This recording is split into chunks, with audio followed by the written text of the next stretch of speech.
The former FBI director is now facing federal charges for posting 8647 on Insta.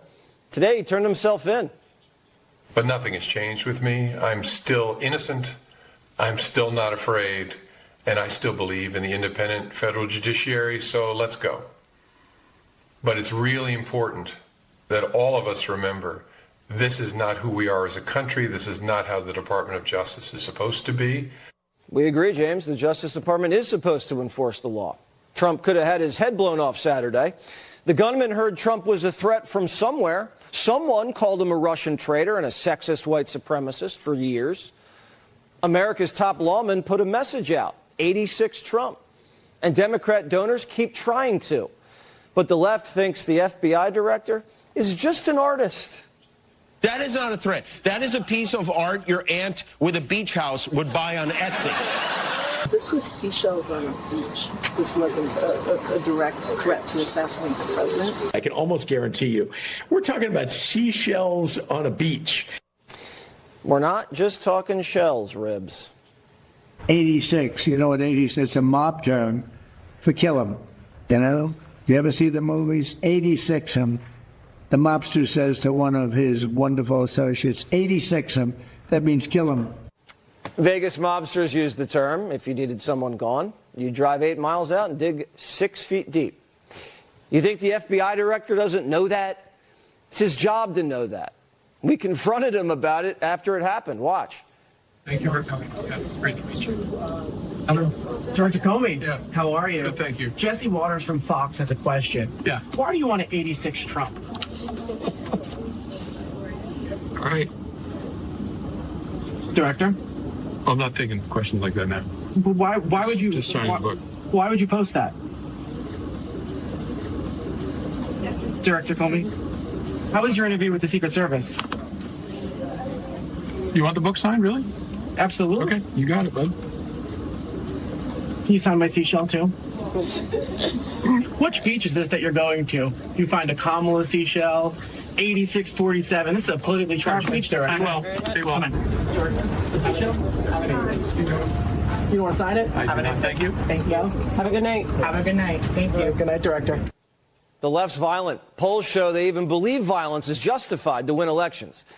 Carville's knocked back so much tequila, that bald little crawdaddy is downright sadistic. I do not want that man to die. I want to watch him suffer. And I can't watch a dead person suffer. After President Reagan was shot in 81, the world hit pause. They delayed the Oscars because celebrating didn't feel right. Now the president's ambushed, and they don't condemn it, they justify it. The Trump administration has caused so much pain to people's everyday lives that some folks are fed up and willing to risk it all. Simple as that. Yeah. And if you're going to talk about anybody toning down violent political rhetoric, start with the president, Donald J. Trump.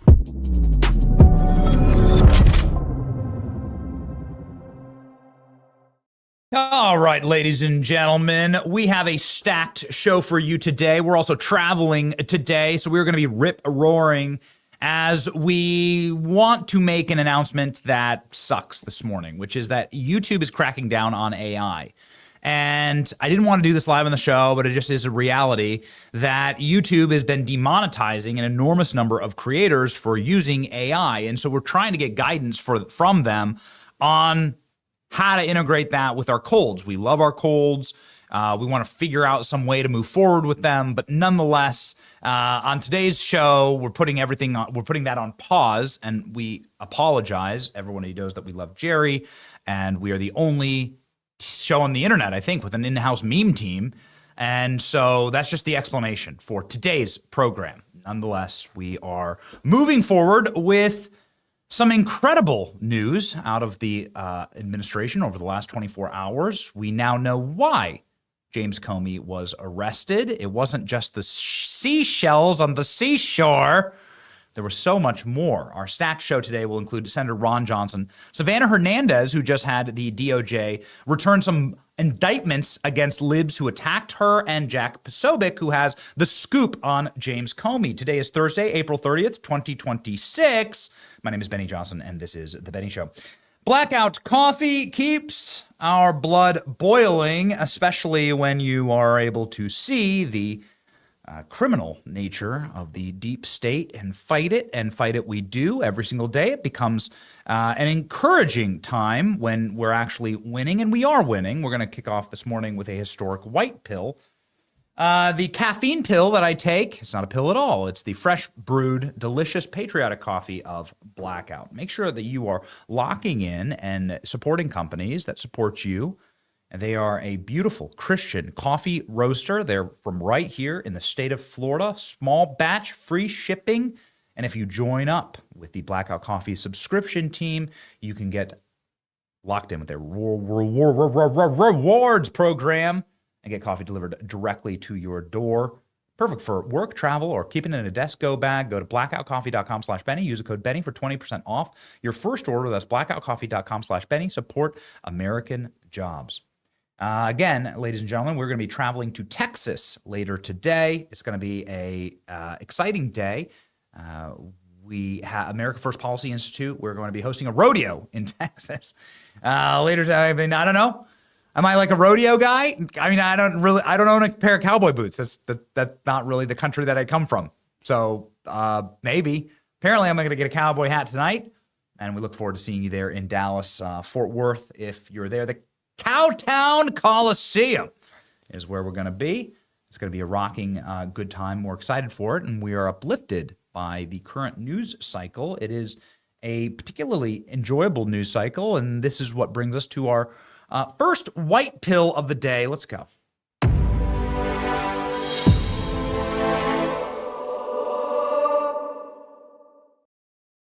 We ratioed Barack Obama. There it is. That's what it is. We ratioed Barack Obama. There is, and I don't know if it's exactly like a ratio, but Barack Obama complained yesterday that he can't be racist anymore. And that's what the Supreme Court ruled. We covered this live on the program. The Supreme Court says you're not allowed to be a dirty racist and draw your congressional districts based on how many black people are there. And this seems like, wait a second, we were doing what? Yeah, that's exactly what Democrats have been doing. They've been doing it across the country. There are many dozens of districts that have been drawn based on Section 2 of the Voter Rights Act, some of them in Pennsylvania, some of them in Washington State, some of them in Colorado, some of them in Texas, that have been drawn based on lawsuits from people saying, oh, you're going to disenfranchise this Section 8 person here who's never even voted, right? They've created congressional ghettos, and that's exactly what Barack Obama is doing. And he complained about it. It must be exhausting, by the way, because last week, Barack Obama was hyping an abomination of a map to Virginia that looks like you grabbed a meth head off the street, gave him Parkinson's disease and ALS and Lou Gehrig's, put him in the back of a shopping cart, rolled him down a mountainside and told him to draw a congressional district. And that's what Barack Obama created. Give me those districts, by the way. I don't think I have them loaded up. Give me those congressional districts. So Barack Obama was hyping last week the single worst gerrymander in the history of America. I think that what they did to Virginia was, because Virginia has so few seats, was arguably worse than what's happened in California. Virginia has, I think, 10 seats, right? And they were the most evenly allocated congressional seats. And Barack Obama came in with his communists and with George Soros money. 97% of the dollars, dark money spent in Virginia, came from outside of the state. And they went in there to rig it. And of course, they rig it with mail-in ballots from foreign criminals. And Barack Obama was hyping, boom, clap, cheerleading that all weekend. And now suddenly Barack Obama's against Jerry. It must be exhausting. At the very least, you and I have a compatible, comprehensive, defendable worldview. Like we have a conscience that's applicable. In this situation, it's pretty obvious. We think that all men are created equal, kind of like how the Constitution says, and we don't think that you should draw boundaries and congressional ghettos based on people's skin color. And that's what Barack Obama wanted to do. That's why the ruling yesterday, 6-3 in the Supreme Court, was so important. Here, we get that Virginia map. Look at this thing. Look at this thing. Jeez. So this is what Barack Obama wanted to. Oh, I got it. Here's what he did. So this is Barack Obama. So this was Virginia, pretty tight. In fact, according to nonpartisan congressional raters, that run the data on this kind of stuff. This was the best drawn, fairest maps in the country, they said, in Virginia. And Democrats went and did this to it, doing these squirrely little tentacle lines all the way up here to all the people who were fired by DOJ, all of the wine moms and SSRI bureaucrats, that all the Dr. Fauci scientists. And so every single district now carves way up there in order to get the embittered left-wing SSRI, got their ass fired by DOJ, communist vote. And then they wrecked Virginia. So this was what Barack Obama was bragging about doing just last week. And now he's crying about partisanship. What a jackal, this guy. Can he go away? Like, can't you go away? How long have you lived? I'm nearly 40. I've lived through a lot of presidencies. I've never seen a president stick around like a maligned tumor, like Barack Obama. What is he still doing this for? We all know what he's doing it for. These people, they have no lives outside of power. Communism is their religion. They don't believe in God. They believe that God is the government. They believe that they are God. If you want to create congressional ghettos using black people as pawns to rig power for more race communism. If white people did this, you'd burn all the cities down. It's wrong. It's illegal. It's unconstitutional. In a republic, we have a rule of law, not rule of race. Boom. Got 47,000 likes on this, 4,000 reposts. Barack Obama. It's not exactly a ratio, but it's good enough for me. I think it's the most smoked comment of Barack Obama yesterday, and that makes us happy. The ruling yesterday, of course, was to get rid of a cancer like this. It's a better representation, ladies and gentlemen, is right here. And this was the district in Louisiana that Democrats forced through lawsuits to force through lawsuits the Republicans in Louisiana to create. Is there any explanation for this? It looks literally like a bacterial virus. There is no explanation for this. I have great thanks for our Supreme Court, and you should too. Without President Trump, we wouldn't have the Supreme Court. We wouldn't have this ruling. Now the South has the potential to add a net 27 seats to Republicans. Florida went ahead and got busy and started doing exactly that. Just yesterday, the Florida maps were passed. Looks more like this now. That added a positive 4 seats for Republicans, passed the House and the Senate, and Ron DeSantis set to sign it in today. So this is why this is your historic white pill. This is why we're leading the show with this story today. We are winning on all fronts at the moment. It just goes to show the demoralization op that we did not fall for, thank you, on here is not reflective of political reality. In fact, it is an inverse barometer. Democrats decided to shriek and scream and cry about it. You can see here, this is what they did in the Florida State House. Because they are theater kids, they're not serious. They have to get bullhorns. Expect more of this. This is what's going to happen all across the country as you realize that like the Democrat Party isn't a real party.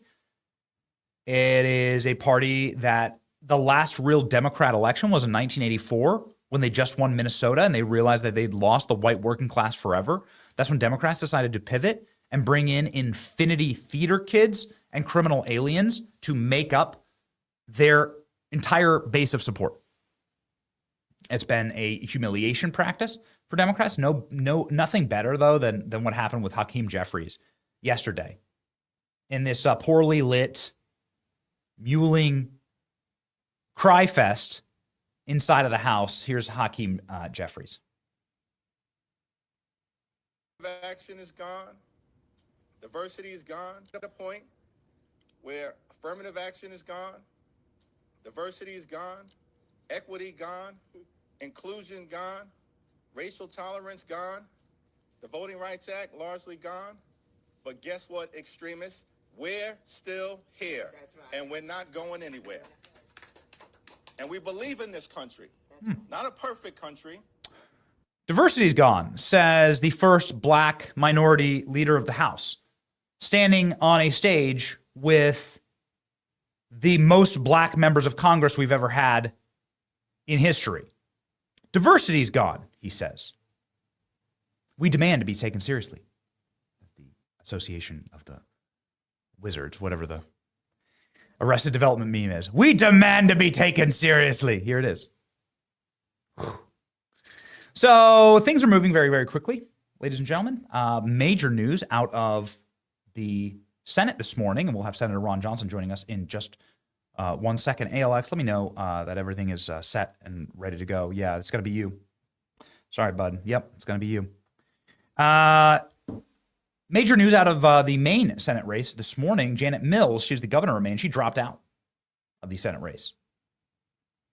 She had a decent chance of winning, and now the Maine senator race has swung to the right. The person who now will be in charge of the holding up the Democrat banner in the Senate is a guy named Graham Planter. Graham Planter's claim to fame is that his Nazi tattoo has been covered up.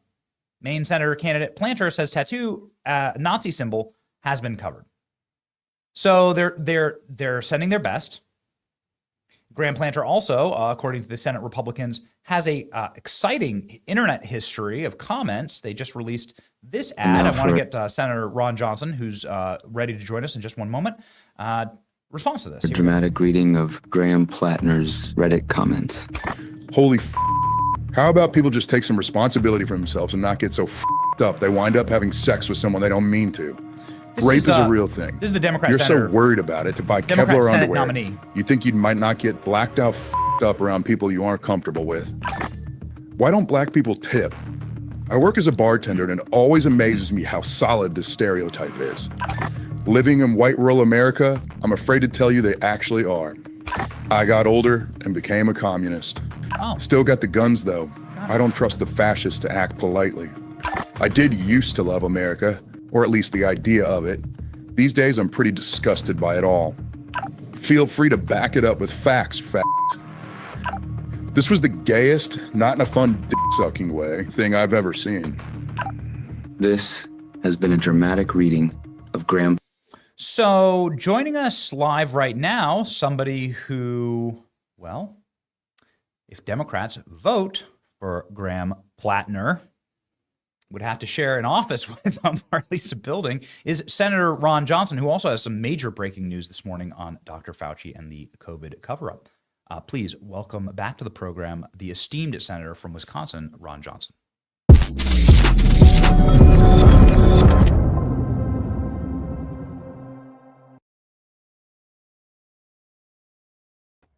Senator, thank you so much for being here. Good morning. Well, Benny, I got a feeling that Susan Collins is pretty happy this morning. Although, I would be highly concerned if that guy gets elected to the Senate. I mean, they elected Adam Schiff. That's right. Democrats will do some pretty outlandish things nowadays. The radical left is a pretty powerful group. Yes, that's right. Okay, so just your quick take on this. Obviously, this man is unhinged. He said very disparaging things about gay people, black people, all people. He has a Nazi tattoo. He's a communist. I'm waiting for Barack Obama to disavow him, right? Like, when this would be the way to go, right? If you're against violence, you'll disavow Jay Jones, who says he wants to kill Republican children, as the Virginia Attorney General. You'll obviously disavow the Nazi communist guy who hates black people, right? Who's running for Senate as a Democrat in Maine. Right. I know Maine's a beautiful state. I think the people in Maine are reasonably moderate. I mean, evidence the fact that they elect Republicans and Democrats, and regardless who they elect, they're generally moderate members. I've got to believe the people in Maine would reject somebody like this if they fully understand who he is and what his record is. And my guess is Susan Collins and the NRSC will put a few dollars behind making sure that folks in Maine know who this fellow is. Yeah. Okay. So real quickly, the Voter Rights Act ruling yesterday, obviously that was the talk of the entire day. Everybody melting down, Chuck Schumer melting down, losing their minds. Your take on this, Senator? We think it's a joyous thing that you can no longer be racist in drawing congressional districts. That what you're making is a congressional ghetto by doing that. You shouldn't be able to do that. It's illegal. It's unconstitutional. That's what the court ruled. The best way to stop being racist is to stop doing racist things, right? Well, again, I don't always agree with Chief Justice Roberts, but that was his quote. If you want to stop discrimination by racial on a basis of race, stop discriminating on the basis of race. I mean, that's pretty much his quote. It's just true. So stop doing it. So I think this is a very good sign. It was a correct decision. Our Constitution basically let states run their elections. They let states, the state legislature, figure out how to apportion the districts based on the census. You know, the census apportions how many seats they get. Then the states take it from there and figure out when you draw your districts. And that's going to be a political process. There's no doubt about it. What the Supreme Court has just said is, okay, fine, it's a political process, but you can't make those decisions based on race. You know, do it based on whether the Republicans, Democrats, right? You know, you can do it on a partisan basis. You just can't do it on race. So it's certainly not the end of the world. It's in the right direction. It's returning some constitutional protections for everybody else. So constitutional protections for us during COVID was that at the very least, we thought our medical professionals and those who were making the big decisions would certainly not have created the COVID virus, loosed it on us, used bioweapons 9/11 Patriot Act funds in order to create these viruses illegally offshores. But then at the very least, if they were doing all that, Senator, they'd keep the evidence and not destroy it. And that's what we found now in the Dr. Fauci scientist's indictment and arrest earlier this week, Dr. David Morans. Can you please fill us in on that? Your office, of course, is critical in the understanding of this because you have been the tip of the spear. And I think you have new reporting out just this morning on this, correct? Well, first of all, I got to give a huge shout out to my staff who, years ago with our investigation, we weren't getting any documents from the Biden administration, none. But, we requested documents from some of the universities like UNC Chapel Hills and other universities. This one came out of University of Texas. We got a document production of about 115,000 pages in response to our oversight request. And my staff picked the needle out of the haystack out of the 115,000 pages. They found that email, David Morans. I mean, we didn't know anything about David Morans. How they found it, it's remarkable. But that was the email where he was bragging the fact that he had his FOIA lady had taught him how to make emails disappear. And if you're going to send anything sensitive, send it to my Gmail. Now, that's in direct violation of the federal records law. Basically saying he knows how he's destroying federal records. He's avoiding it. So again, we of course turned that over to the Inspector General under the Biden administration. They did nothing. That Inspector General's office took President Trump to come in, kind of overhaul that Inspector General's office. And finally, we have an Inspector General who pursued that. And we've got the indictment against David Morans, which is, again, probably just the tip of the iceberg. I think the new news you're talking about is the report we released in conjunction with our hearing yesterday, where, by the way, within that report, we see further evidence of FDA officials knowing full well that they're covering something up. So let's talk about this offline. This isn't the kind of information we should be putting in email. So we see that same type of evasion, that same kind of cover up. But the big news from our hearing and our report is that on March 1st of 2021, not even 3 months into the emergency use authorization, Peter Marks, the head of CBER, was given a briefing by Anna Schwartzman. She was the expert in FDA working with the inventor of the mathematical algorithm that analyzed VAERS data. They came to Peter Marks, gave him a briefing, said that the current algorithm, because of the uniqueness of having two injections that were very similar and the explosion in VAERS reports was masking adverse events and safety signals. And so they'd come up with a state-of-the-art system that 26 days later, they presented the results showing there was 49 cases of extreme masking, 25 safety signals being revealed once they unmasked them, including sudden cardiac death, different types of strokes, pulmonary infarction, Bell's palsy, and Peter Marks and the top officials at the FDA completely ignored it. They shunted her off to the side. They told her to cease and desist. So again, this is March of 2021. They knew that they were going to mask the safety signals using the current analytics. And by the way, Benny, I didn't need a mathematical model. I showed a chart that going back to 1990, a couple of hundred deaths a year being reported to VAERS associated with vaccines. 2021, 21,000 deaths. It's like, hey, hello, Houston, we got a problem here. I did not need a mathematical model, but they hid behind that algorithm so that then Peter Marks, in talking to the injection injured, who they were treating, who they diagnosed with being injection injured, continued to say, well, we're not denying that there's injuries, but we're just not seeing safety signals. I had a video clip of him saying that through December 22nd. We're just not seeing safety signals, when he knew full well that the system they were using to try and find safety signals were going to hide safety signals. I mean, this is sick. It is evil what he did. Let me finish. I'm still about here. Sorry. No, please. 2021 was also the first time NIH started treating the injection injured, people like Breanne Dressen. So they were treating these people. They had about 23 people that NIH was treating successfully, not fully curing them, but giving them real help. But the NIH, the people there, told these people, stay silent. Don't tell anybody. We're going to do the study. We're going to publish the results. We'll acknowledge your injection injuries, but right now stay silent.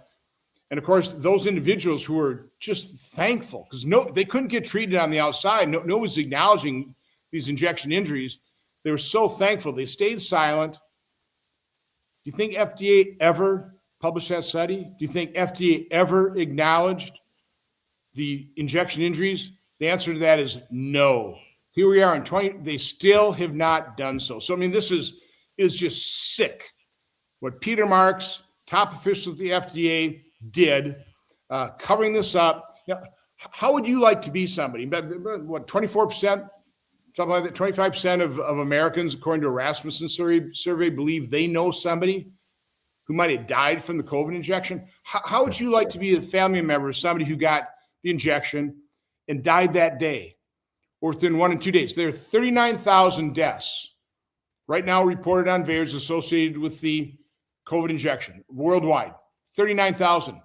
24% of those deaths occurred either on the day of injection or within 1 or 2 days. Now, again, I know VAERS doesn't prove causation, but I tell you what, if that was my loved one who I was begging, please don't get that. These things are experimental. And they got it anyway, and they died that day or got sick and died a day or two later, I'd be pretty certain that that perfectly healthy person who was listening to Fauci and the others saying it was safe and effective, and you got to do this, or this is a pandemic of the unvaxxed, do your part. If my loved one went in there, got that injection, died within 2 days, I would be pretty darn sure that it was caused by the COVID injection. And by the way, the FDA officials had to be sure as well. Eddie does hit close to home. I bet you do know somebody, Senator, because you speak like so. You work. Your team is working like absolute animals on getting to the bottom of this, and nobody else's is, and it does deserve a major compliment and a huge hat tip. And this is where we're constantly promoting the senator because he is deploying his team to actually do this. Every senator could do it. It's only Senator Johnson who's actually putting the legwork and the muscle and the shoulder work into breaking down this door. My wife's beloved grandfather, somebody who was probably the closest individual in her family, the connection between granddaughter and grandfather is really strong with her. She grew up on a farm. He got the COVID injection and got turbo cancer almost immediately and died. Yeah. Like quickly afterwards, after leading a life where he spent 0 days in the hospital. I mean, he was like very, very healthy. He's an old farmer, right? And those guys are sturdy. And just that happened. And it was immediate, and it's made my blood boil ever since. And I think so. You're exactly right. So many Americans have stories like that. Everybody watching right now has a story like that. There were children The FDA, a memo released by Vinay Prasad, and we're still not getting the documents from McCary, and I'm going to be probably having to subpoena those things. Interesting. But they looked at 96 autopsies of children. By the way, autopsies were rare during COVID. People were discouraged from doing autopsies. You couldn't get them, but there were 96 on children. FDA looked at these, and Tracy Beth Hogue analyzed these, and again, they, without a doubt, basically, they're saying 10 of these children died from the COVID injection. And these children probably had like a 0% chance of being harmed by just getting COVID. So we know children, and we saw the sports figures falling on the field to play, newscasters. I mean, we came up with a whole new acronym, SADS, Sudden Adult Death Syndrome. And people, what's happening? This is so weird. Here in 2021, all of a sudden these people are just dying, athletes in the prime of their life, the prime of their career, they're just falling down dead or they're falling unconscious. And our federal health officials were completely flummoxed, totally baffled by it. This is weird. Hey, we'll give it an acronym. We'll call it sudden death syndrome and just say, well, we just don't know what it is. So no, they obviously knew. And the reason I'm so passionate right now is now I have documented evidence. I've always known it. I've always suspected it. Now I have documented evidence that they knew this, and they covered it up. It is outrageous. And I don't know what criminal codes or what laws they broke, but again, how many people died that didn't have to die? And if I were one of those family members of a dead, or if I was one of those people permanently disabled, and I knew that these officials, I'd want their names, and I'd want some kind of criminal accountability for the people who covered this up and caused and led me down the primrose path to take these injections, and it killed a loved one or permanently disabled me. It's very interesting what you said about Marty McCary. He's been on the show half dozen times. I guarantee you, Senator, the next time he's on the show, I will press him on this and get him on the record as to why he's not complying with your subpoena. You do have an active subpoena for the FDA for McCary? I wrote a letter December 15th. He responded to maybe 25% of my questions, all blather. I mean, but he didn't give us our documents. I mean, I want to see those autopsies. Yep. I want to see all the communication in terms of I want all the information. Like I got here from Bobby Kennedy, the 11 million pages. I mean, this was not easy to find, this evidence. Okay. But no, if you have him on, ask him, have you read Senator Johnson's report on what happened starting on March 21st within the FDA with Peter Marks? How they were told that their analytics system was going to hide the masking or hide these safety signals? Have you talked to those individuals? By the way, we're trying to schedule interviews with those people who are still working with the FDA, and we'll start interviewing these people. I mean, my investigation now has only just begun. We've been investigating this for years, but the Biden administration completely ignored us, didn't give us any information. Bobby Kennedy's is because his commitment to radical transparency that we finally have the evidence. But again, how much has been destroyed? I mean, David Morris is not the only guy that I'm sure knew how to destroy evidence to make emails disappear. The problem with old Dr. Morris is it's hard to make emails disappear because you send emails to like universities that people like me and my staff request the same information, and we get those emails. So it's hard in today's modern technology, it's kind of hard to make things totally disappear. Senator, your colleague Rand Paul is on the show constantly talking about his criminal referrals for Dr. Fauci himself. Many people viewing the statute of limitations on those winding down. What should happen to Dr. Fauci, who quite clearly and obviously lied to the United States Senate about the origins of COVID-19? Well, first of all, unfortunately, President Biden pardoned him. So legally, he's probably off the hook. But again, what he did needs to be fully exposed. I mean, I think we all know it. I mean, just listen to the conversation, the email exchange around January 30th or February 1st, whatever, 2020, when the experts that he was consulting in terms of the origin of this thing, they all thought it was man-made. But then talking to Fauci and Francis Collins, and within a couple of days, oh, no, that's a conspiracy theory. This was, sprang from a bat. So no, one of the reasons I haven't really taken up that investigation is my guess is the evidence of that has been destroyed. And I've known, I think, since very early on when I heard about the fear and cleavage site, this was man-made. I have no doubt that this sprang from Ralph Barrick through Peter Daszak through the Wuhan lab. I mean, it's not even an interesting question from my standpoint because I'm like 100% certain this was man-made, and it all sprung from Anthony Fauci's grants. And what about state charges? We had Steve Hilton on yesterday saying that, well, you know, your federal pardon doesn't apply at all to state charges. Every single state, I live in Florida, for instance, like there was an enormous number of people, old people that were harmed by this in Florida. Would you be in favor of state charges against Fauci? No, I want it. Absolutely. I mean, any kind of crimes that he can be convicted of, I would be absolutely supportive of state DAs going after him on those things. I want accountability, no doubt about it. I'm not a lawyer. You know, I don't have the capability of prosecuting. All I can do is investigate and expose, and I concentrate on that. And in the conclusion of your search for truth with the FDA, what do you think is going to happen? Would you be are you in favor of criminal charges? Have you ever seen, is there any body of law that would show how that would happen? Or perhaps like removing the protections for vaccine companies, right? Like, where do you want this where do you want this investigation to go? Well, for sure, we need to remove the liability for Pfizer and Moderna and AstraZeneca. You know, two of the people in my first hearing or public event on vaccine injuries were participating in the trials. Brianne Dressen with AstraZeneca, Maddie DeGarry with the Pfizer childhood studies. They've been completely abandoned. I mean, Bree Dressen has got hundreds of thousands of dollars of legal bills. I think AstraZeneca sent her like a check for $1,300 or something like that. And said, well, this covers it.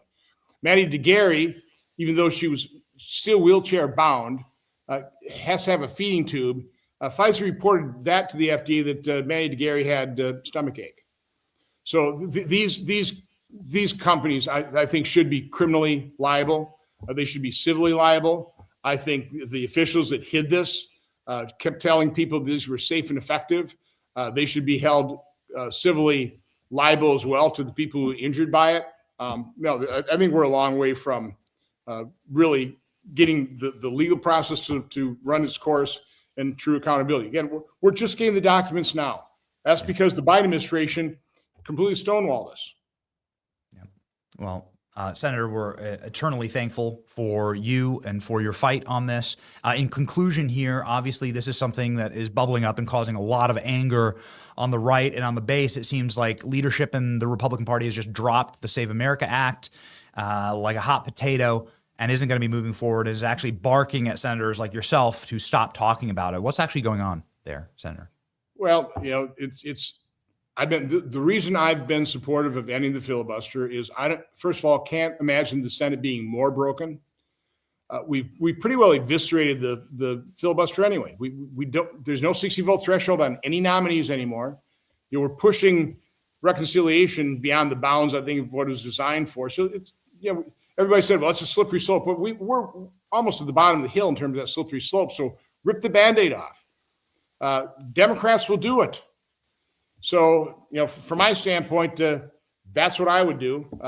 Again, if we were certain Democrats would preserve the filibuster, we'd be for that as well. So that if we're in the minority, we can stop their awful socialist legislation that will destroy this country.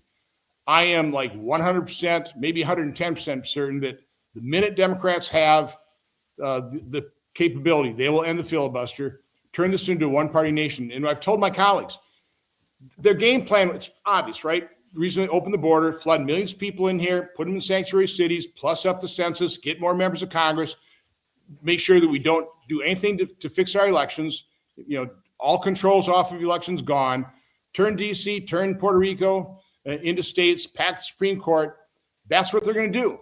Do you think a party that opened up America to millions of unvetted illegal immigrants, a lot of them criminals, sex and human traffickers, you think they're going to balk at ending the filibuster to get what they want, to turn this country into a one-party nation? No, the radical left, which is the Democrat Party, they are at war with Republicans. And I have colleagues who just aren't admitting that. They don't want to believe it. They've got good relationships with their buddies on the appropriation committees as they pass these bipartisan bills that we can't afford. So they're just simply not looking at the big picture here. This is not the Democrat Party of JFK. This is the Democrat Party that is run by radical leftists who are basically anarchists. That again, the radical left, communism, socialism destroys cultures. It destroys nations. That's the path that Democrats want to put America on. So, Senator, in all due respect, you're filibustering. So John Thune has just dropped it. John Thune's dropped it. So John Thune's just said, well, we're not going to do it. Well, again, John Thune doesn't have the votes. I mean, we have too many Republican senators who will not vote to end the filibuster right now. But to give you some hope, Benny, we didn't have enough votes to end the filibuster on nominations until the Democrats were so obnoxiously obstructionist last year, where it was obvious Trump could not fill his administration. He wasn't even going to get 500 nominees confirmed when, on average, in the first Congress, the president gets about 1,100. So all of a sudden, we had all 53 Republican senators, voting to end the filibuster on those nominations. Is it possible now? We just had the White House correspondent dinner. Maybe reporters will start putting pressure on Democrats to do some of these things. I doubt it, but again, my belief is there's so much pressure from our Republican base. I'm not caving to pressure. I just think this is what we ought to do. Maybe some of those reluctant senators will actually do what their constituents want them to do. Let's get something done. Pass Save America Act. Fully secure our border. Pass bills that make us more prosperous. We can't do that, Democrats, because Democrats want chaos. We'll see if these Supreme Court wins, these new congressional maps, some of these major moves and shifts in the direction of a GOP midterm hold will perhaps stiffen the spine of some of these senators. We hope so. We could hope for 50 senators, just like Ron Johnson. Everybody follow the great Ron Johnson and support his staff and pray for his staff who are doing just God's work, truly, in investigating one of the most evil crimes against humanity, the COVID origins crimes. Godspeed, Senator. Thank you. Same to you. Take care.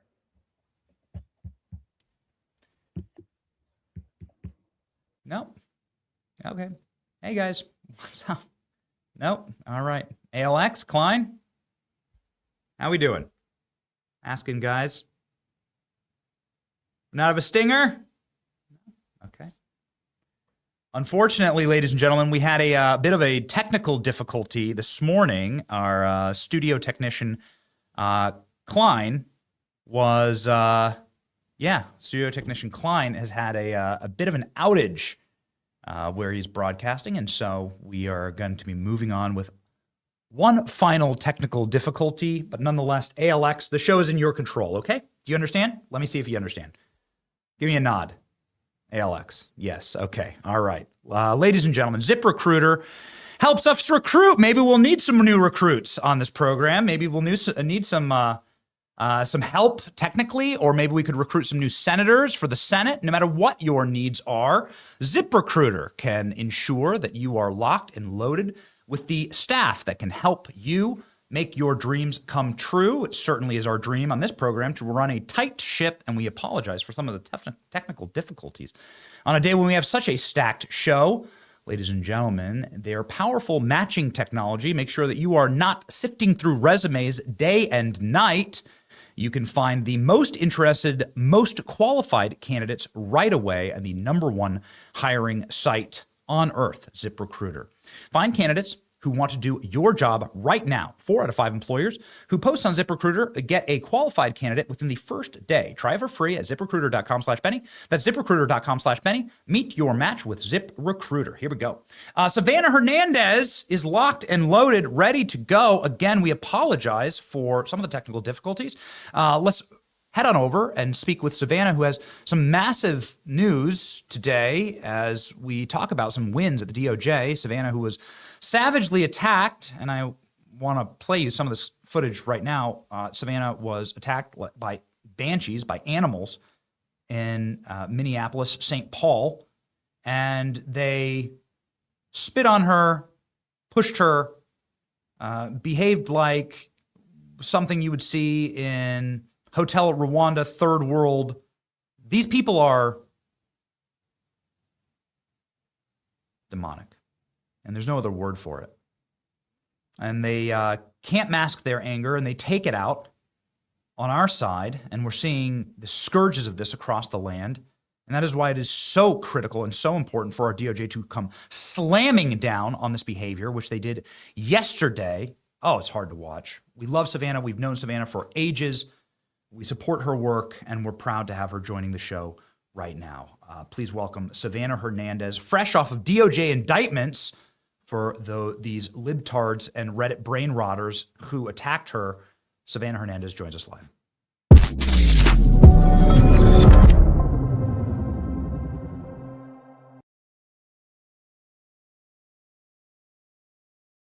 Savannah, welcome back to the program. I am so thrilled to see the DOJ's actions yesterday, and I'm so sorry that you had to go through that. But par for the course for you. This certainly isn't the first time the left has attacked you. It's just the first time that the federal government has acted on your behalf to protect you, and it's a wonderful thing to see. Yeah, Benny. I mean, honestly, this is the first time that I've actually seen the FBI utilized to help the American people. So I never thought I would say it in my life. But thank you to the FBI. I'm incredibly grateful to them because under this administration, the organization is actually being utilized to bring justice against violent criminals in this country. Now, yesterday, the DOJ brought indictments against all three of the people who attacked me, Chris, Paige, and Diana Astrushko. I was out in front of the Whipple Ice facility in Minneapolis, which has been a huge point of contention. And I made a point not to interview anybody there because I knew the left wing, they get very easily agitated and they will use any excuse to violently attack you. So I made a point not to interview anybody, but it didn't matter. This violent family came up to me. And it was actually William Scott Kelly, who was already arrested for storming a church in Minneapolis, leaving children crying and screaming after they shut down their church service. It was that man who initially came up to me and identified me and started screaming at me.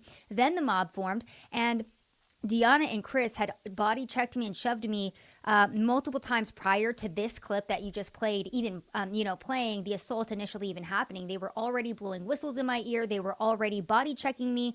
Chris had already come up behind me and very threateningly screamed in my ear. And I was not doing anything to this family. At multiple times, I just told them, like, hey, back up and calm down. I'm not here to even interview anybody. And at that point, because they were surrounding me, I tried to be a good journalist and just say, okay, well, utilize my platform. Why is this important to you?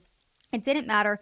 This family became extremely violent, and this is the direct result of the left wing being radicalized and being allowed to violently attack people for almost the last decade at this point. So the fact that the DOJ and the FBI came in and they slammed down the hammer was incredible to see, and I'm extremely grateful for it, especially since Hennepin County came out with their own charges, and you guessed it, Deanna and Paige, who were in this very clip, slamming me to the ground and tackling me multiple times, are not being charged by the Hennepin County DA. They are simply charging Chris with a misdemeanor assault charge. So the local county is barely touching these people and protecting them. They're protecting the left-wing terrorists who attacked an innocent woman and journalist on the street. Basically, Benny, I mean, I'm not the first journalist who's been attacked covering the Whipple Ice facility. And I mean, I hope I'm the last. And it is taking the federal government coming in and actually stopping these left-wing jurisdictions, because what's been happening for a long time is in these liberal jurisdictions, the county DA, the district court judges just look the other way when violent crimes are committed. Even further, let's say something goes to trial, the entire jury is extremely liberal. So quite frankly, in many of these places, you don't have a justice system at all. So this has been happening for a long time. And like I said, first time in my political career that I've actually seen the FBI be responsive to this type of very violent crime. And I'm extremely grateful for it. So what is going to happen next? Have you been in contact with the feds? I have been in contact with multiple officials, and they have basically just walked me through the process of what will be happening next. Of course, there's going to be, multiple smaller trials as we move forward, but we're really hoping to see justice served and this case seen all the way through. So what could happen potentially? What would be the charges leading to jail time, prison time? What are the summary of the charges? So the charges are basically assault charges against all three, and then against Paige and Chris themselves.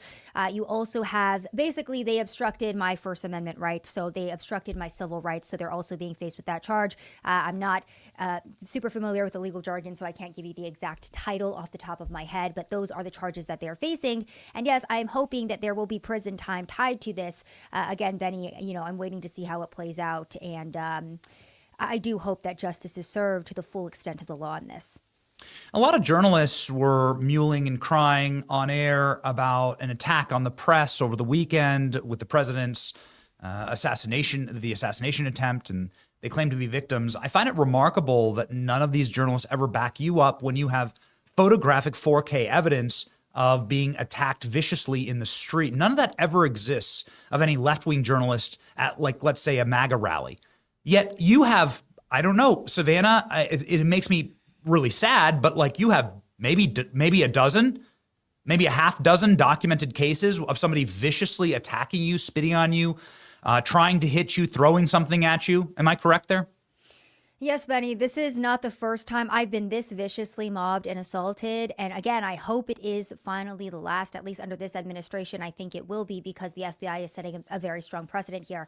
But again, regarding what you just said about the media and them not caring about First Amendment rights or, journalists as a whole at all who are actually telling the truth, CBS actually went and interviewed some of the protesters who alleged that they were rescuing me. Keep in mind, these protesters were surrounding me and calling me profanities and telling me that I needed to leave the property. I was on a public sidewalk. That's who they chose to interview. They didn't even reach out to me directly. They reached out to these protesters who were mobbing me and screaming at me as the arbiters of truth in this situation. So what is your message to other young journalists? Because most people would see this and say, why would I ever want anybody to walk into this profession? It's like a death sentence. And over a long enough period of time, that's what they want to do to all of us, Savannah. Yeah, Benny, honest to God, the first week after this happened, I ended up just having to cancel all of my media hits because from a mental perspective, I was in that mind space and in that headspace of, is this even worth it? Because I'm putting my life on the line at this point. And I would say that dying for the United States of America and dying for our rights is our duty and what we are here to do.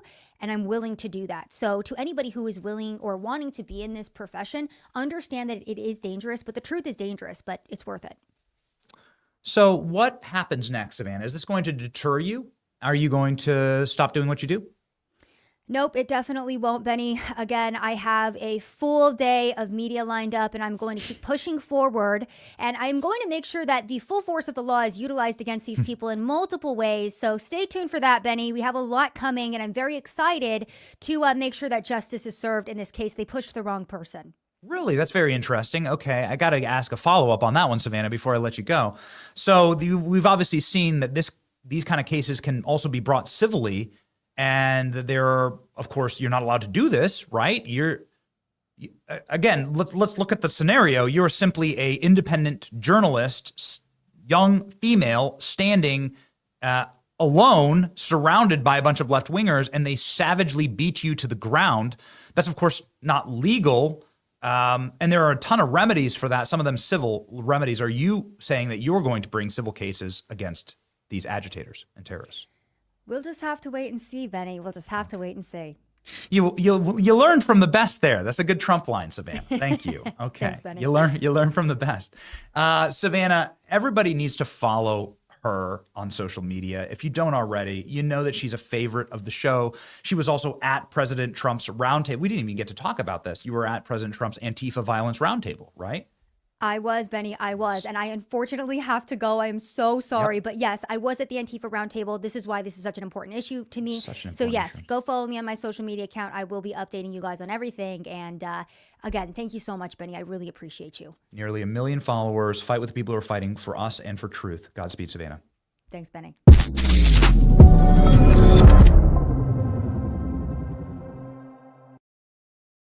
Ladies and gentlemen, our show brought to you by Armora. Armora is the colostrum that goes, sometimes I like it when these things blend together. It goes into my coffee every single day. Oh, man. It is important to get your gut fortified in order to get the nutrients and bioactives. And Armora has 400 of them. and that you're just missing in a diet profile that is the American diet that's technically strip mined of the vast majority of nutrients. How does Armor get its nutrients? Well, directly from the cow. This is bovine colostrum. It is good for you. It helps fuel fitness recovery, gut health, and strengthen your immune system. We've worked out a special offer for our audience. Receive 30% off your first subscription order. Go to armora.com/Benny and enter the code Benny to get 30% off your subscription. This armra.com/Benny and get feeling better today.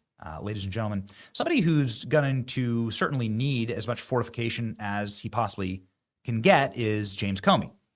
James Comey is the top line lead of the show. We were too excited about our historic white pill to get to this, but what we've learned over the last 24 hours is that it wasn't just the seashells that got James Comey in trouble, indicted, and arrested. It was actually some of the subtext behind these seashells, somebody who's been studying this for quite a while and who knows the ins and outs, who actually, and I can't believe I can even say this about one of my friends, read James Comey's book that he was hyping and promoting at the time, is the great journalist and somebody who's been OG hardcore MAGA since, I don't know, 2015, since perhaps even before MAGA was first initiated on the golden elevators, the great Jack Posobiec. Jack joins us live right now.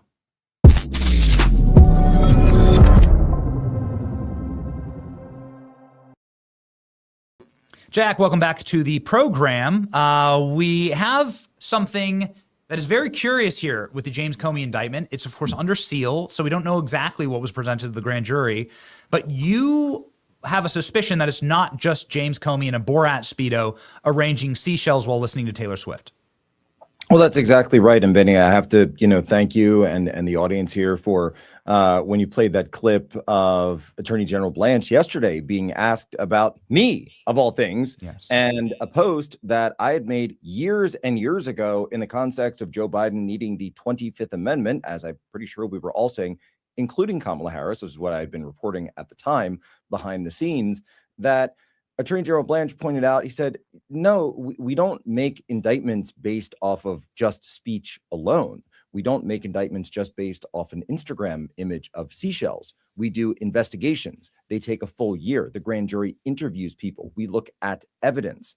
And that is what an indictment is based on. So you start with something and then you investigate, and then you get to the point where the grand jury felt it was appropriate to make an indictment in this case. Now, as we've looked further, one of the things that we popped out, and shout out to the great Viva Fry, because he was the first one to put this together last year.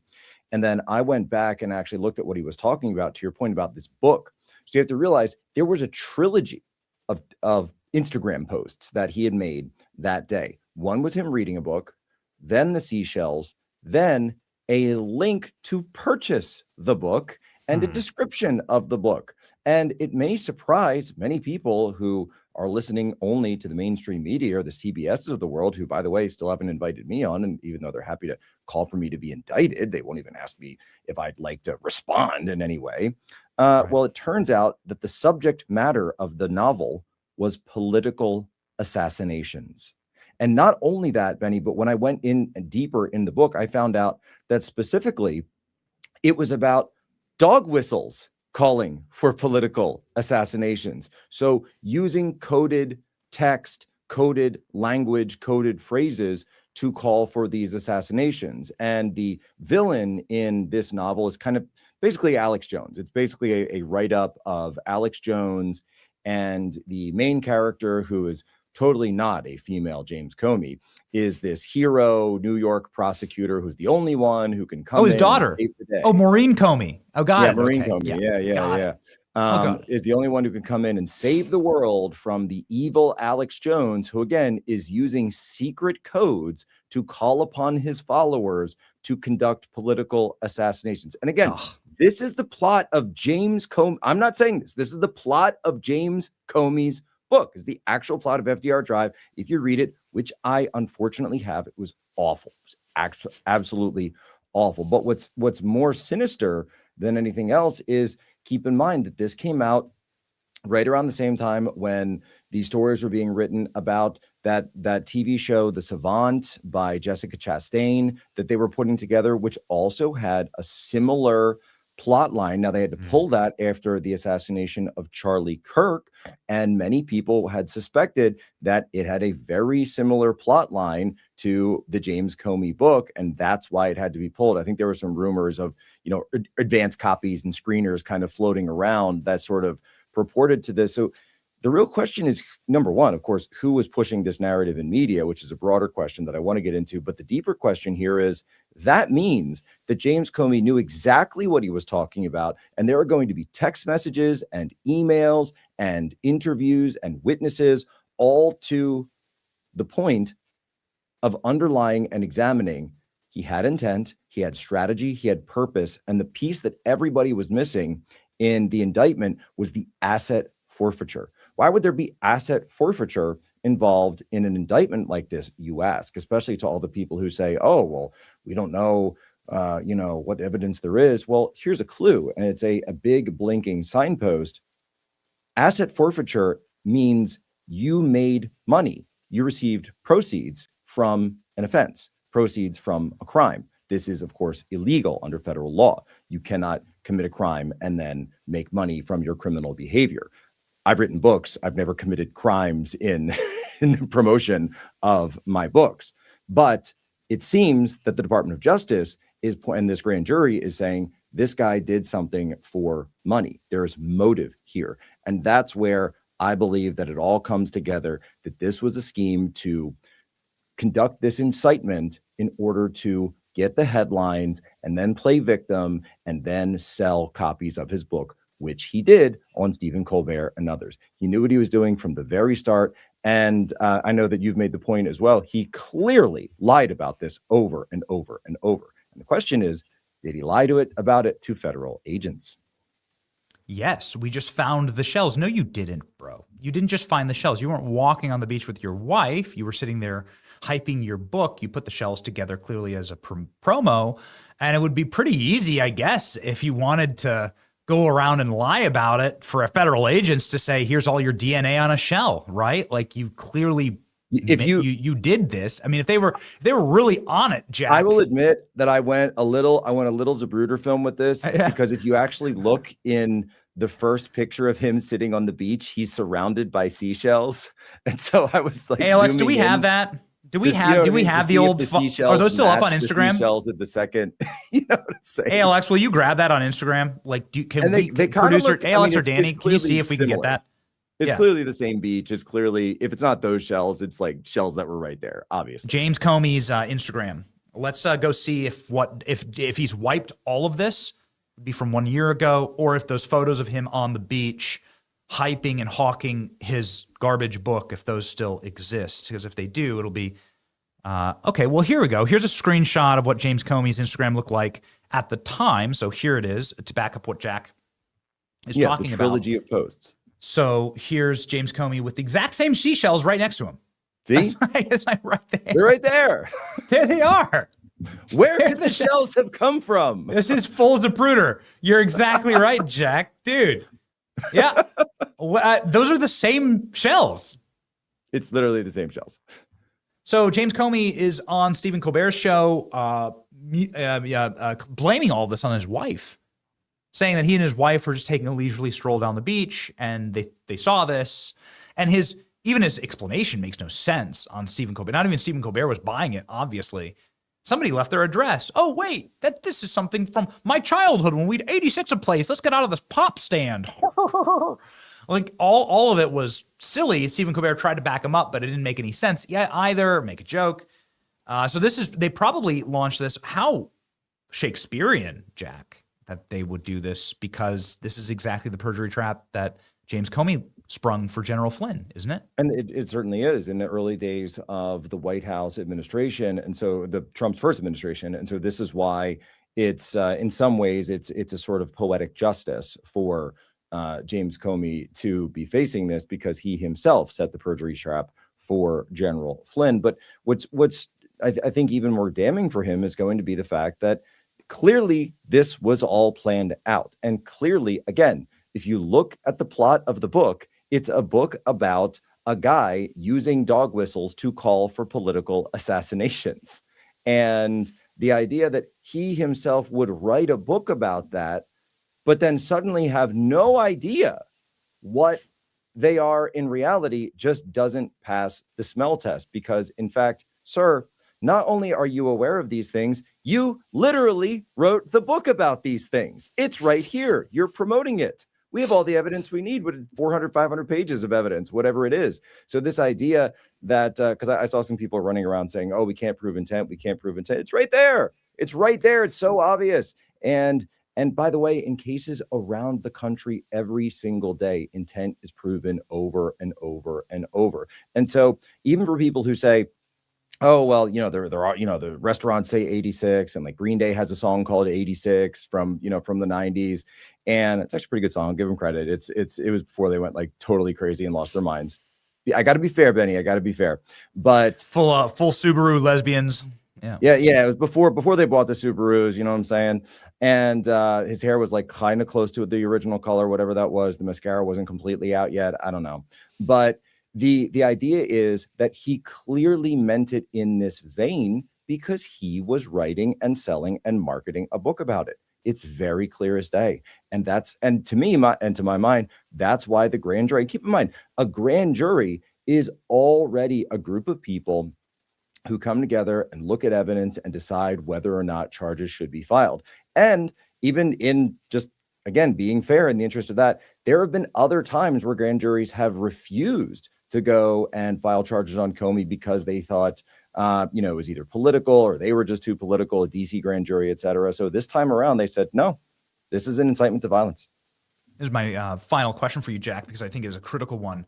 He didn't do this on Martha's Vineyard. He did this in Republican area of North Carolina, and that's where he's charged. And so how is this going to shake out?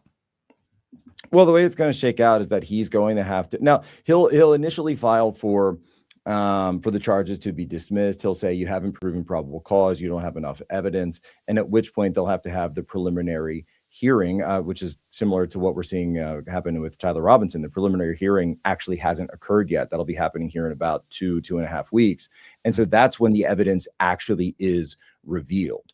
And that's the point that I'm hoping in both of these cases, that we as the public, and of course we as American citizens, get to see everything unveiled for the full public, for the light of day, unsealed. It's not every piece of it that you're going to get. They usually save more for trial, but at some point we are going to see video. We're going to see, and in the James Comey case, we're going to see emails. We're going to see text messages. We're going to see, did he have conversations with his book publisher and his marketing agents about this, guerrilla marketing, viral outrage campaign to get it out? Because look, I've marketed books. We did AI songs and videos, and we held events. We went down to Mar-a-Lago and did a whole thing. Actually, the SPLC wrote us up. So I have to thank the SPLC for helping me make the New York Times list by going after my book so hard that it made everyone want to buy it. But you know what I didn't do, Benny, is I didn't threaten to kill the president of the United States. I just, it didn't seem like a good, in fact, I don't even remember anyone suggesting that. ALX knows what I'm going to call for here. I'm going to call for the photo of Jack staring down the face of the Antifa, the helmeted Antifa gimp that wanted to kill him and was threatening to kill him in a mob. I personally witnessed this. And I think this is probably a good way to close on this subject matter, because assassination culture is, of course, normalized.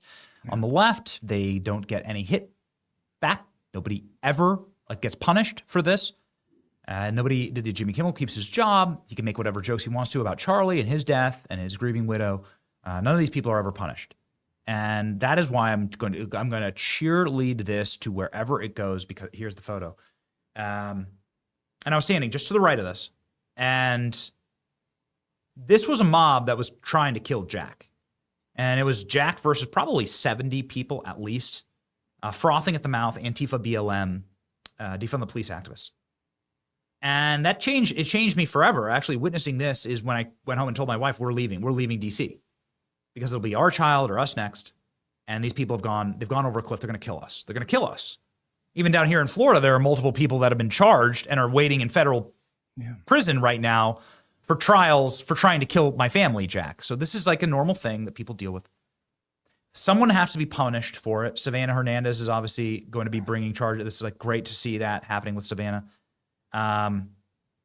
What happens next? Does this just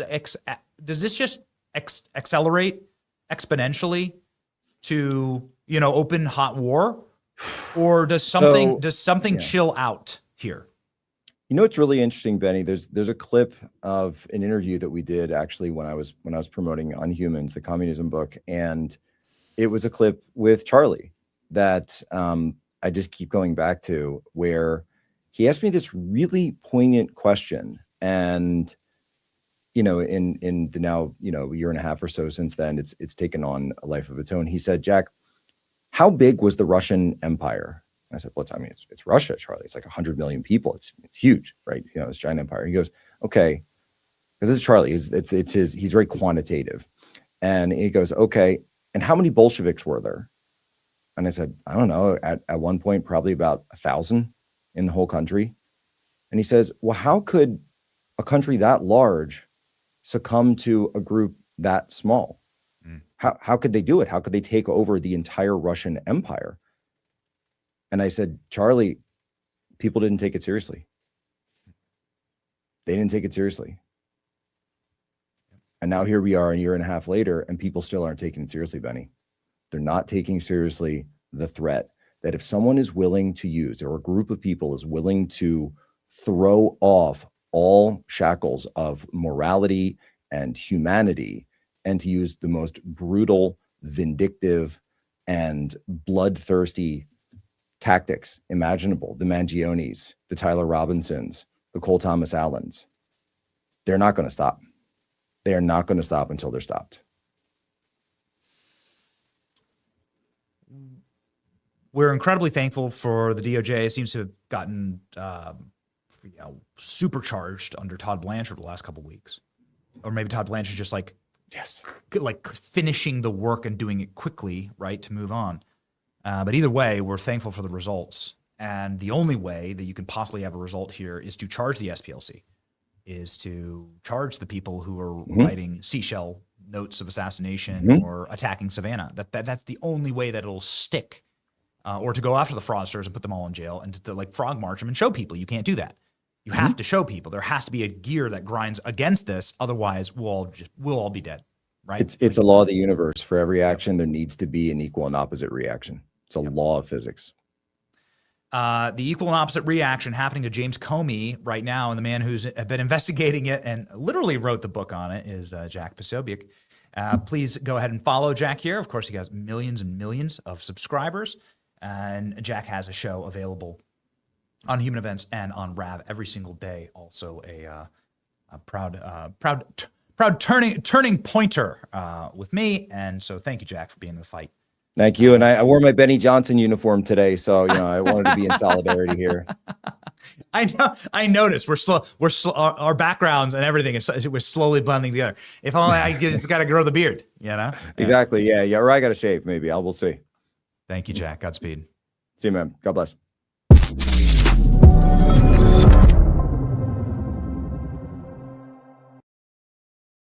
Ladies and gentlemen, we had a stacked show. We got to catch a flight. We got to get to Texas. In Texas, we're going to be meeting with Patriot Mobile, our dear friends, who's actually a sponsor of tonight's massive event. Patriot Mobile, of course, will be traveling with us in our back pocket, as it always does, to celebrate America's 250th birthday. How about changing your cell phone service provider? There's all these dirty communists that run these big tech companies. Patriot Mobile is the only Christian conservative wireless provider. For more than 12 years, they've stood with Americans who believe in freedom, and that freedom is worth defending. Their premium priority access to all three major U.S. telephone networks gets you 100% US-based customer support, makes it super easy to switch over today. Go to patriotmobile.com/Benny, call 972-PATRIOT and use the promo code Benny for a free month of service. That's patriotmobile.com/Benny, call 972-PATRIOT to make the switch today. Ladies and gentlemen, we have, unfortunately, very little time left for us to hop on over to the airport. And so we jump on over to our checking of the polls today with James Comey. What will happen to James Comey? Will James Comey be in jail by June 30th? Okay, even I think that's a little aggressive. James Comey in jail by June 30th? I don't think they'll even have a trial, honestly, by then. But nonetheless, popped up to between 24%. Listen, a boy can dream. A boy can dream.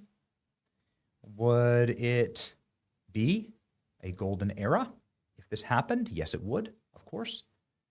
This would be, honestly, it's felt a little more golden than most recently, and we're thankful for that. We're excited by the changes in the district maps here in Florida. Extrapolate that out to the Voter Rights Act getting recalibrated, because they didn't really gut anything. They just recalibrated it, said you can't be racist when you draw districts. Now, multiple southern states are saying we're going to pause our primaries and our caucuses, and we're going to redraw our districts to be fair districts in this country. Again, it could net Republicans plus 27 seats. It could lead, if Republicans control D.C. in this election through 2030, through that census, that's going to be, as we have shown you time and time again, another 25 flip from Democrat to Republican. We just saw a massive change in the Maine Senate race. That's one that Democrats had to win in order to take back the Senate. Now that plan is crumbling. The libtards are crying and screaming at the top of their lungs all across social media. James Comey is indicted. I don't know about him being in jail by the 30th, but who knows? And Dr. Fauci's team's getting indicted. It's a wonderful thing. The SPLC is been exposed and indicted as a hate hoax group. Cassidy Hutchison, J6 Liar, is under investigation. Fani Willis is under investigation. Act Blue is under investigation. You've had some major wins from the FBI in the arrest of the Savannah Hernandez attackers. That just happened yesterday. And so, stiff upper lip it. The people who doom, the people who blackmail, the people that turned on our movement as soon as things got tough, you should despise them. You should despise those people. I despise them. Democrats will stab you in the face. We know exactly what Democrats are going to do. We know what their game is. They don't have anything to offer the American people. The only way that they can keep power is by rigging the system, lawsuits, drawing lines that are congressional ghettos, and then bringing in people to fill those ghettos from third world hellholes that do not assimilate to America, that create ghettoized UN refugee camp no-go zones all throughout our country, and those no-go zones attack Savannah Hernandez. That's how you get attacked like that. That's Democrat power. They can't argue because none of their worldviews are consistent. None of it is ideologically consistent at all. They can't argue their way into or out of any position. They just have to rig the system for power. We can defeat that, and we are. And we firmly believe, ladies and gentlemen, that God is on our side in that. We do, in our heart of hearts. And so it is something that we are really glad that we didn't crash out. Really glad. I mean, I'm not trying to brag here, but there was a massive op that just ran. It's collapsing now in real time. But there was a massive op that was run against our movement over the last 2 months that was intended to destroy MAGA. And now things are looking better than perhaps they've looked in a very, very long time. Better than they've looked since Charlie's death, I can say. That was a low point for me, for sure. And so it's on the up and up, and you're at the right page, and you're at the right place in order to capture that energy. Ladies and gentlemen, can we still have a golden era? I don't know.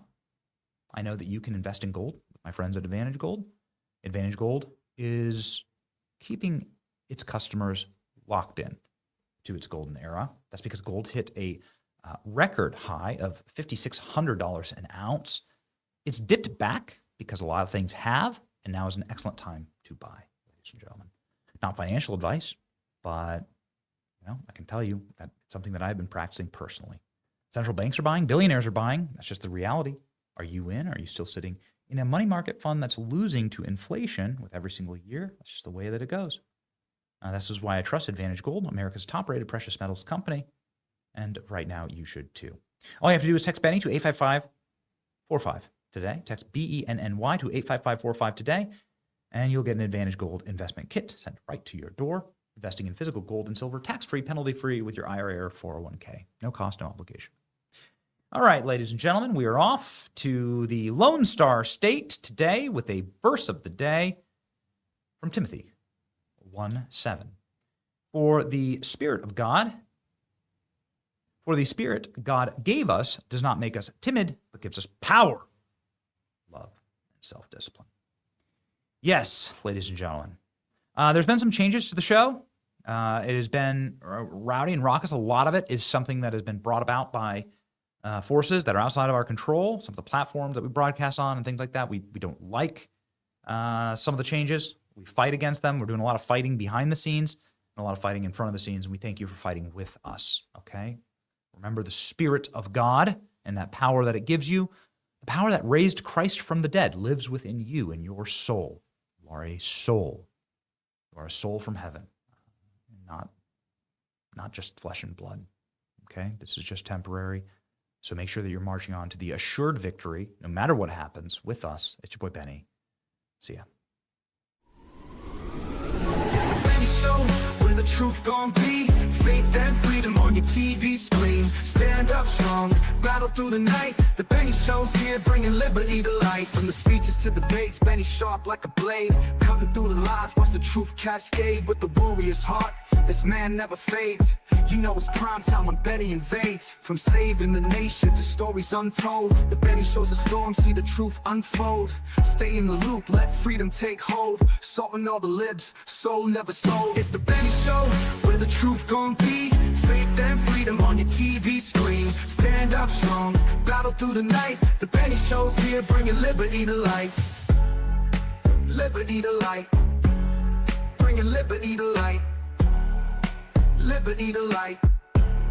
Bringing liberty to life. From the speeches to debates, Benny sharp like a blade. Cutting through the lies, watch the truth cascade. With the warrior's heart, this man never fades. You know it's prime time when Benny invades. From saving the nation to stories untold, the Benny Show's a storm, see the truth unfold. Stay in the loop, let freedom take hold. Salting all the libs, soul never sold. It's the Benny Show, where the truth gon' be.